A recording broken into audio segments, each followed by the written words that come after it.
시험 잘 봤어요? 시험 아직 안 봤어요? 누가 엄청 깊게 시험을 치고 나면 성적이 나오잖아요. 조마조마할 거예요. 저도 늘 시험 보고 나면은 성적이 걱정이 돼서 내가 그때 마지막에 풀었던 문제가 맞았을까 틀렸을까, 내가 그거를 바꿨나 안 바꿨나, OMR 마킹을 잘 했나 안 했나, 그런 생각도 하고, 심지어 그런 생각도 해요. 나만 어려웠으면 어떡하지, 그런 생각 해본 적 있어요? 시험을 봤는데 나 아는 문제 너무 많이 없어서 했는데 다른 사람들은 얼굴 밝은 거예요. 그럼 진짜 큰일인 거죠. 나는 정말 어려웠는데 다른 사람들은 야, 이번에 왜 이렇게 쉽게 나왔냐, 이러면 얼굴이 사색이 되고, 이런 생각을 했을 거예요. 성적도 중요한데 성적만큼 더 중요한 거, 다른 사람만큼 내가 쳤을까? 내가 평균 미달이면 어떡하지? 이런 생각을 많이 했을 거예요. 그리고 성적표를 딱 봤어요. 그러면은 잘 보면 와, 잘 봤다, 내가 대단한 사람이 된 것처럼 느껴집니다. 잘 봤다고 웃던 애들은 다 못 봤고 나만 잘 봤던 걸 발견하면은 와, 나 진짜 대단한데? 그런데 반대로 딴 친구들은 다 잘 보는데 나는 못 본 것 같아. 그러면 생각이 바뀌죠. 나는 왜 살아있을까? 으이그 돌대가리야, 목에 돌밖에 안 들어있네, 이런 생각을 하면서 학교 다녀서 뭐하니, 학원비가 아깝다, 그러면서 스스로 막 자책해요. 뭐 때문에? 공부하고 성적 나온 것들. 왜 그럴까요? 그런데 이게요, 학교 다닐 때만 그런 게 아니라요, 앞으로 여러분이 살면서 끊임없이 자신을 채찍질하고 또 자신이 우쭐하게 만드는 일들이 반복될 겁니다. 지금은 학생이니까 성적이라는 숫자에 매달리겠죠. 나중 가서 취직하고 어른이 되면 연봉이나 돈에 자신의 가치가 흔들리게 될 거예요. 크면 잘하면 계속해서 내가 갖고 있는 것은 얼마짜리인가, 내가 쓸 수 있는 돈은 얼마 정도인가, 내가 대출은 얼마 정도 나오나, 이러면서 끊임없이 자신의 가치를 숫자로 계속 환산을 합니다. 그런데 그렇게 사는 것이 바로 옳을까요? 그게 맞아요? 여러분들은 자신의 가치를, 나의 생명을, 나라는 존재를 숫자로 바꿔서 챙겨보고 싶어요? 환산하고 싶어요? 정하고 싶어요?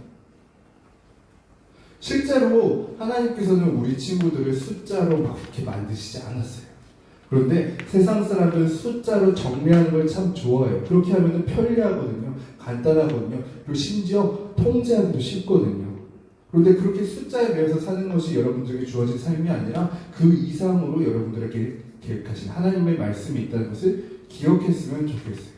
오늘 말씀 속에서 보면요, 디모데 후서는요, 바울 선생님이 에베소 교회에 있는 디모데, 자기 믿음의 참 아들에게 보낸 편지예요. 근데 디모데 전서와 디모데 후서의 분위기가 조금 다른 것은, 디모데 전서 때는 디모데에게 에베소 교회가 힘드니까 끊임없이 견디고 버텨라, 해낼 수 있다, 그리스도의 복음이, 부활이 너희와 함께 있다라는 용기를 부어주는 말씀이었다면, 디모데 후서에서의 분위기가 조금 안 좋은 것은 바울 선생님이 감옥에 갇혀있고 법정에서의 재판이 안 좋게 흘러가서 조금 있으면 사형 판결을 받기 직전의 상황이었어요. 그때 디모데후서는 바울 선생님이 쓴 마지막 서신서거든요.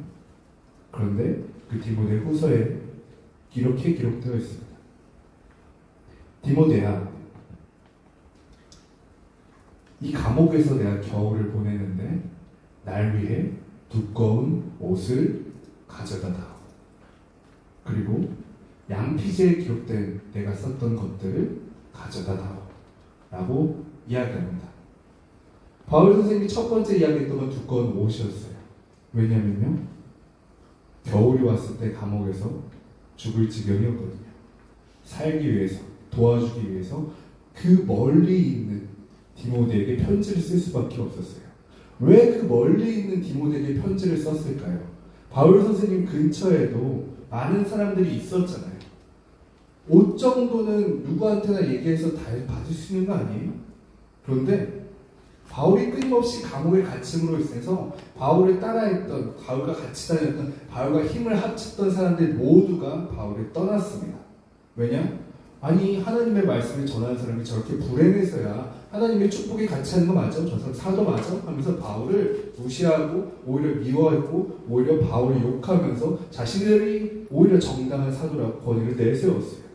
그렇게 바울은 철저히 혼자가 되었기 때문에 편지를 써서 따뜻한 옷을 보내달라, 가져다 달라고 할 지경에 빠지게 됐습니다.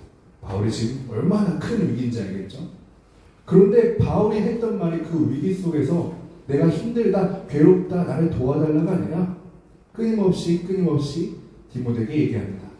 나를 창피하게 여기지 말고 나를 만나러 오고, 그리고 내가 했던 것처럼 너희들도 그 고난에 동참했으면 좋겠다.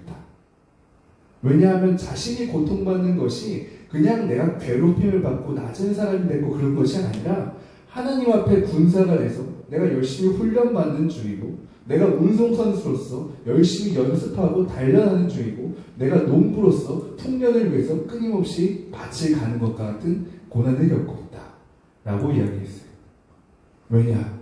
나는 지금 고난받는 것이 저 높은 사람들이 나를 괴롭혀서, 저 사람들이 나를 미워해서, 가난해서 그런 것이 아니라 하나님 나라를 위해서, 내가 하나님 나라를 위해서 그것의 고난에 동참하고 있다고 이야기했어요. 군사들은 가끔은 고통도 무릅쓰고 싸웁니다. 왜냐하면요, 그 영원한 전쟁에서 이기기 위해서요. 군사들은 아픈 것도 뚫고 갈 수 있어요. 운동선수들은요, 정말 힘든데요, 그 운동을 계속하고 반복해요. 할 수 있는 만큼이 아니라 늘 자신의 한계를 초월할 정도로 지치도록 만들어서 자신의 한계를 조금씩 늘려나갑니다. 다리 찢는 거 본 적 있어요? 그 사람들이 찢을 수 있는 만큼 찢던가요? 늘 찢을 수 없는 만큼 찢어가지고 자신의 한계를 키워나가요. 그리고 농부들을 생각해보십시오. 농부들이 오늘 컨디션 안 좋은데 오늘 일하지 말아야겠다 생각하고 일 안 하는 농부 본 적 있나요? 해가 뜨면 무조건 나갑니다. 내 다리가 뿌덕뿌덕 거려도 나가서 반드시 오늘 씨앗을 뿌려야 되는 날이야. 씨앗 뿌려요. 오늘 해가 지기 전까지는 반드시 해야 될 일이 있다면 합니다. 자신의 몸보다 더 중요한 이 밭을 위해서 그들은 그렇게 노력해요. 바울은 이야기합니다. 내가 받는 고난 아무것도 아니다. 내가 하나님 나라를 위해서 이렇게 헌신하고 있노라. 바울은 그렇게 얘기하면서 또 이야기합니다. 운동선수들, 군사들, 농부뿐만이 아니라 예수 그리스도께서도 그렇게 하셨노라고요. 예수님께서 그때 생각하실 때, 그때 활동하실 때 지금 당장 나한테 아프지 않은 일들, 좋은 일들만 선택하셨을까요? 만약에 그렇게 했다면 절대로 예수님께서 십자가에 매달리시지 않았을 거예요. 고난이 분명히 있는 걸 알고 계셨어요. 죽음이 바로 그곳에 확실히 있다는 걸 알고 계셨어요. 하지만 그것이 아니라 그것으로 인해 이루어질 하나님의 계획, 하나님의 나라가 자신의 중심에 강하게 박혀 있었기 때문에 예수님께서는 그 어떤 고난도 뚫고 지나갈 수 있었어요. 바울은 이야기합니다. 차디찬 감옥에서 사형 판결을 기다리면서 이야기해요. 나를 따라봐. 이 고난 아무것도 아니야. 하나님께서 너를 통한 계획, 그것에 비하면 아무것도 아니야. 디모데야, 나를 만나러 오구나. 양피지에 내가 기록했던 성경 말씀을 가지고 오너라. 내가 너에게 그것을 설명해주고 해석해 주어서 앞으로 복음 전할 때 너가 능력 있고 힘 있게 하나님의 말씀을 전할 수 있도록 내가 가르쳐줄게. 나는 이제 곧 죽을 것 같아. 하지만 하나님의 말씀은 너로 계속 이어질 거야. 디모데야, 위험한 거 알지만 나를 만나러 오거라. 편지 씁니다. 디모데후서에 그런 내용이에요. 그리고 디모데후서를 통해 바울 선생님께서 우리에게도 이야기하시는 것 같아요. 우리 친구들 많은 위험 속에 도사리고 있잖아요. 이게 아니면 안 될 것 같은 걱정 속에 살고 있잖아요. 내 앞으로의 날들이 어떻게 될지 갈팡질팡하면서 살고 있잖아요. 그런데 우리 바울 선생님이 편지하고 있어요. 너가 고난받는 거, 괴로울 거 원래 반드시 겪게 될 거야. 어쩔 수 없는 사람의 운명이라 생각해. 그런데 그 고난이 단순히 너로 인해서 받는 고난이 아니라 하나님의 위대하신 일들을 위해서 고난받는다면 너 반드시 하나님께서 계획하신 결실 얻을 수 있을 거야. 그 과정 속에서 나와 같은 고통도 겪겠지만 그거 아무것도 아니야. 왜냐하면 하나님께서 하시는 일에 오히려 약한 일, 오히려 상처받는 일, 오히려 괴로운 일이 더욱더 하나님께 귀하게 쓰임받는 것들을 기억해보려. 하나님께서 너와 함께 하신다. 너가 하나님의 일에 동참할 때. 바울 선생님이 우리에게 편지 쓰는 것 같습니다. 그렇다면 우리가 제일 먼저 뭘 해야 될까요? 물론 꿈으로 그래 나는 하나님 나라를 위해서 살겠어 결심하는 것. 네, 좋습니다. 공부를 하더라도 내가 성적 잘 받아서 내가 좋은 사람이 되려면 공부를 열심히 해야지. 좋은 성적이 나와야지. 하나님 도와주세요. 이게 아니라 하나님 나라를 위해서 내가 좋은 공부를 하고 좋은 성적을 내서 좋은 사람이 돼서 하나님 나라를 위해서 일해야지. 네, 그것도 맞아요. 근데 그것보다 첫 번째로 해야 될 게 있어요. 하나님의 사람이 되려면요, 하나님의 선수가 되려면요, 하나님의 군사가 되려고 농부가 되려면요, 먼저 우리 친구들이 성경 말씀에 대해 좀 알고 계셔야 돼요. 성경을 읽으셔야 돼요. 성경에 대해 알아야 해요. 왜냐하면요, 이 성경 말씀은요, 운동선수에게 비하면 규칙입니다. 아무리 격투기 선수가 격투를 잘한다고 하더라도 그 사람이 규칙을 몰라서 물어뜯거나 뒤통수를 때리거나 반칙을 쓰면 그 즉시 지게 됩니다. 왜냐? 그 사람이 뛰어나지 않아서요?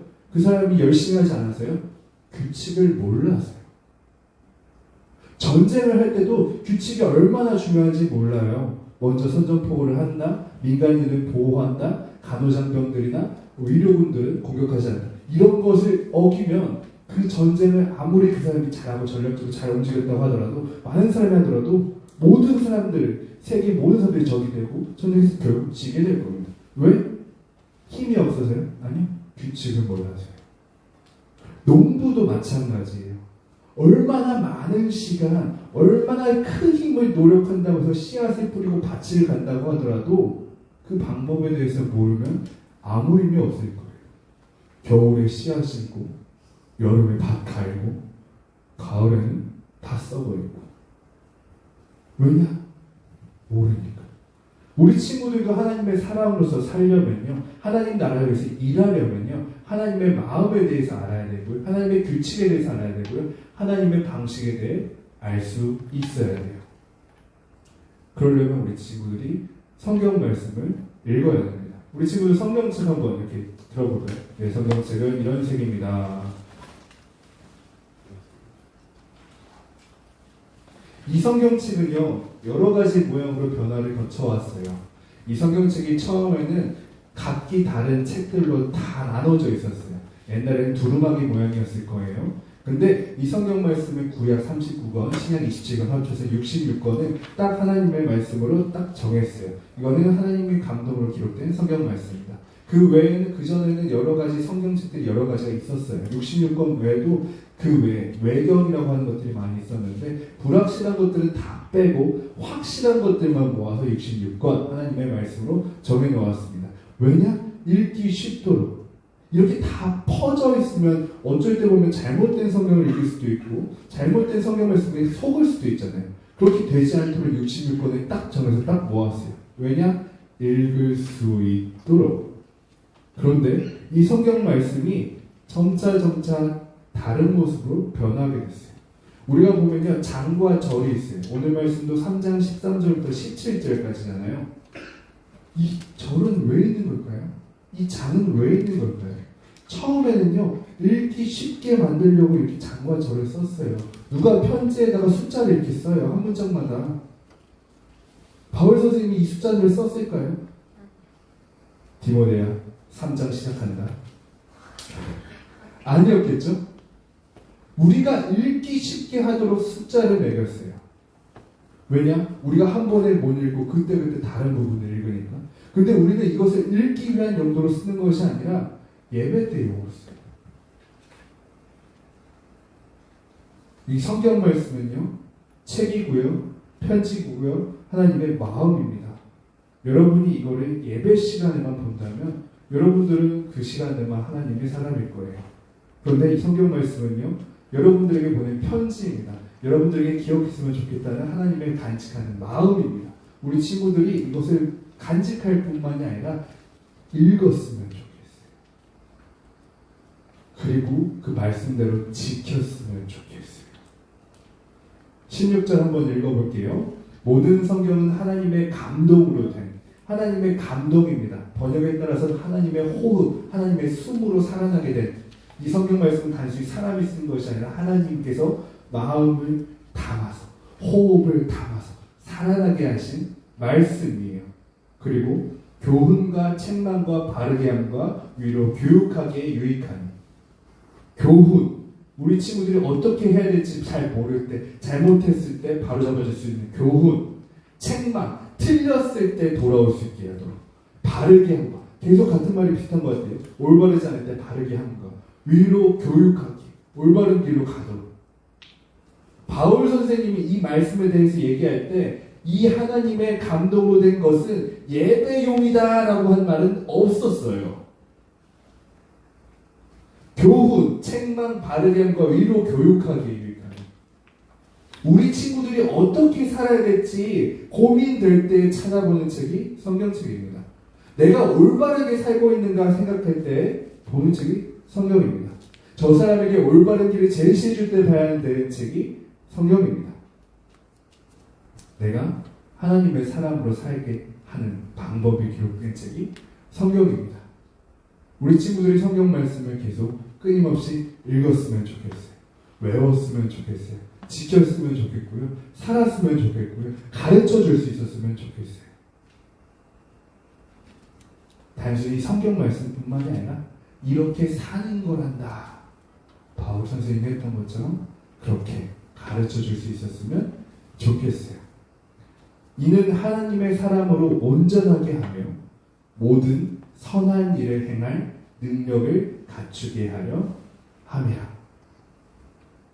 우리 친구들이 이 성경 말씀대로 살고 실천한다면 모든 것이 다 따라올 겁니다. 전쟁에서 이길 거고요. 좋은 성적을 운동선수에서 낼 거고요. 좋은 열매 맺을 겁니다. 그리고 그 무엇보다도 예수 그리스도와 함께 승리할 겁니다. 영원히. 그리고 완전히. 우리 친구들이 함께 이 말씀으로 함께 할 수 있었으면 좋겠습니다. 우리 기도할 건데요.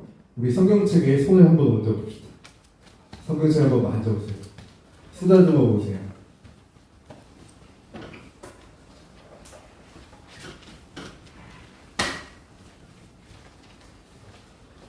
이 성경책이 우리 친구들이 보는 책 중에 가장 달아있는 책이 되었으면 좋겠어요.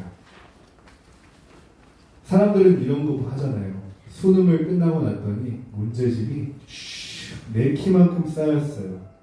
좋아요. 문제집 그렇게 열심히 공부하는 거 좋아요. 근데 그 과정 속에서 하나님 말씀대로 살았었나요? 하나님 말씀도 그만큼 읽었나요? 물어보고 싶어요. 어떤 사람은 성경 말씀을 막 쫙쫙쫙쫙쫙 외워요. 대단하시네. 성경을 다 외우시다니. 근데 그 규칙대로 살고 계신가요? 전하고 계신가요? 묻고 싶어요. 우리 친구들에게 묻고 싶은 거는요. 우리 친구들 성경책 본 적 있어요? 주중에 월, 화, 수, 목, 금, 토 중에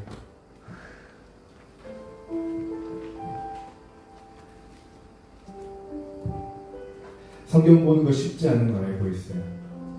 이 글자만으로도 괴로운 거 알고 있어요. 재미없는 거 알고 있어요. 그래도 그 안에 있는 마음을 생각해서 읽을 수 있었으면 좋겠습니다. 성경을 만나러 갈 때 성경 읽기 싫어, 성경 읽기 싫어, 괴로워, 재미없어가 아니라 이 성경 말씀을 통해 하나님께서 나를 보실 수 있도록 만나러 간다 생각했으면 좋겠어요. 내가 세상에서 많이 헤매고 살겠지만 내가 성경 앞에 서서 성경을 읽을 때 하나님을 만난다는 생각으로 만났으면 좋겠어요. 그렇게 하면요 좀 마음이 달라질 거예요. 부모님 만나러 갔을 때 재밌으려고 만나러 가는 거 아니잖아요.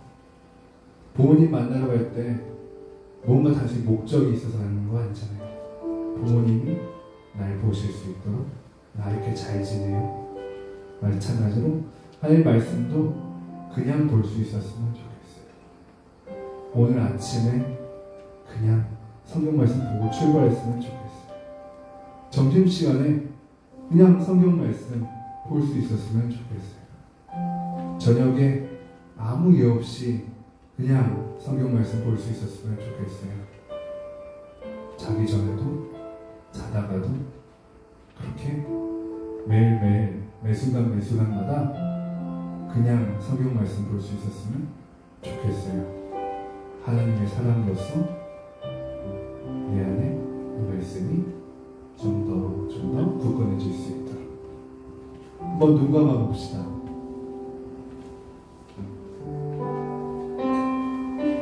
그리고 저마다 기도해 봤으면 좋겠어요.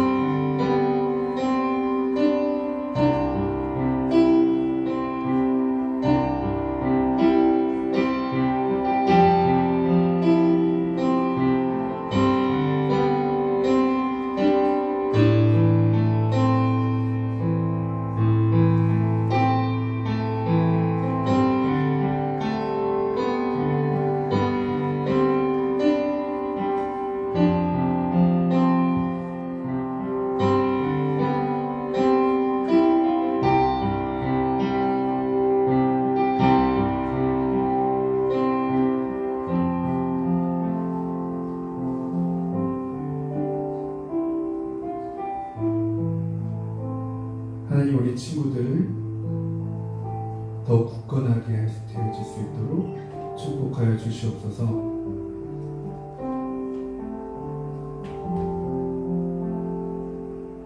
그 어느 때보다 유혹이 크고 그 어느 때보다 괴로운 시간들을 보내고 있습니다. 우리 친구들이 세상에 속지 않고 우리 친구들이 세상이 매긴 점수대로 살지 않고 자신들을 숫자로 판단하지 않게 하시고 오직 완전하신 하나님의 말씀으로 스스로를 볼 수 있도록 도와주시옵소서. 하나님 우리 친구들에게 성경을 읽을 수 있도록 허락하여 주시옵소서. 많은 사람들이 성경을 읽었습니다. 50억 권이 넘는 성경이 팔렸습니다. 하지만 하나님, 그 중에서 얼마나 많은 사람이 그 성경을 읽었을까요? 그리고 그 읽은 성경 말씀대로 살았을까요? 하나님, 바로 그 사람이 성경을 읽고 성경 말씀대로 행동하는 하나님의 사람으로 모든 선한 일을 행할 능력을 갖춘 그 사람이 우리 친구들이 될 수 있도록 도와주십시오. 함께해 주십시오.